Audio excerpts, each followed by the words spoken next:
Kam fures se ka disa nga ju që kur flasin për mua më quajnë franko shqiptar dhe të tjerët shkojnë edhe më tej, duke më thirrur shqiptaro egjiptiano francez.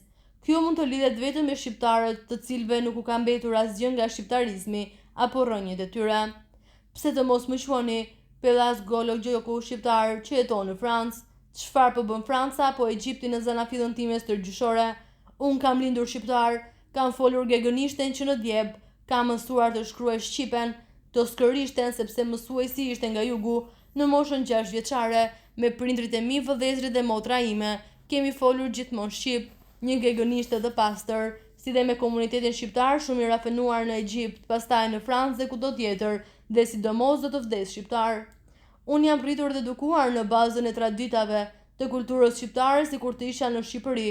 Prindrit më kanë trashëguar dhe frymëzuar shqiptarinë dhe patriotizmin e palëkundur, dhe kur shkova në botë më kanë marrë gjithmonë për një shqiptar dhe jo një egjiptian ose francez, dhe në fund kanë bërtitur me zë të lartë se jam shqiptar, edhe në qoftë se kam një pasaport franceze, unë nuk kam turp për të qenë një qytetar i mirë dhe i ndershëm francez.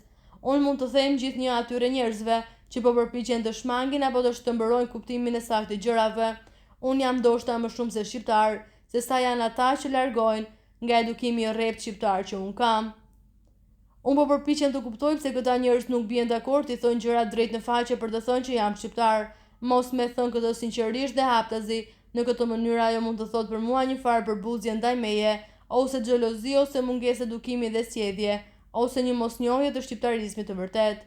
Së fundmi, ju duhet të dini që nxitësit e rilindjes shqiptare, të shquar ose jo si Faik Konica ishin shumë krenar që kishin vepruar për kombin shqiptar larg dheut dhe që ishin shqiptar mbi të gjitha, edhe pse disa kanë jetuar pothuajse gjithë jetën e tyre jashtë dheut.